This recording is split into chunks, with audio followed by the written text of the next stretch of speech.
এবারের বিপিএলে যা কিছু নতুন তার মধ্যে অন্যতম বিপিএলের 3 ভেন্যুতেই মিউজিক ফেস্টের আয়োজন। মিরপুরে রাহাত ফতে আলী খান সুরের মূর্ছনায় ঢাকাবাসীকে মাতিয়ে গেছেন। এবার মিউজিক ফেস্ট হতে যাচ্ছে সিলেটে। পাকিস্তানি কিংবদন্তি না থাকলেও এই ফেস্টে গান গাইবেন দেশের অন্যতম সেরা কিংবদন্তি জেমস। সর্বনিম্ন 500 টাকাতেই পাওয়া যাবে টিকিট। বিপিএলে মাঠের লড়াই শুরু হতে বাকি আর মাত্র 5 দিন, তবে এর মধ্যেই শুরু হয়ে গেছে মিউজিক ফেস্ট। ঢাকা পর্বের সমাপ্তির পর মঙ্গলবার সিলেটে অনুষ্ঠিত হতে যাচ্ছে মিউজিক ফেস্ট। এ পর্বে বিদেশি কোনো সঙ্গীত শিল্পী না থাকলেও মঞ্চ মাতাবেন দেশি নামকরা তারকারা।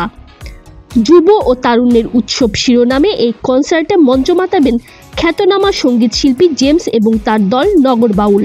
সাথে আরও গান পরিবেশন করবেন আসিফ আকবর, মুজা, সঞ্জয় এবং তোশিবা। মঙ্গলবার সিলেট জেলা স্টেডিয়ামে অনুষ্ঠিত হবে এই অনুষ্ঠান। সর্বোচ্চ 4000 টাকায় মিলবে প্ল্যাটিনাম ক্যাটাগরির টিকিট, 1500 টাকায় মিলবে সিলভার ক্যাটাগরির টিকিট, সর্বনিম্ন 500 টাকায় মিলবে গ্যালারির টিকিট। অনলাইনে টিকিফাইতে কেনা যাবে মিউজিক ফেস্টের টিকিট। এছাড়াও সশরীরে টিকিট কিনতে চাইলে সিলেটের বাংলাদেশ শিশু একাডেমি থেকে দর্শকরা সরাসরি টিকিট কিনতে পারবেন। সিলেট আন্তর্জাতিক স্টেডিয়ামের টিকিট বুথ থেকেও কনসার্টের টিকিট মিলবে। কনসার্টের গেট খোলা হবে দুপুর 2:30টায়, গেট বন্ধ করা হবে বিকেল 5টায়। বিপিএলের 3 ভেন্যুতেই এই মিউজিক ফেস্টের আয়োজন করেছে বিসিবি। সোমবার অনুষ্ঠিত হয়েছে ঢাকা পর্বের কনসার্টে মঞ্চ মাতিয়েছেন উপমহাদেশের বিখ্যাত শিল্পী রাহাত ফতে আলী খান।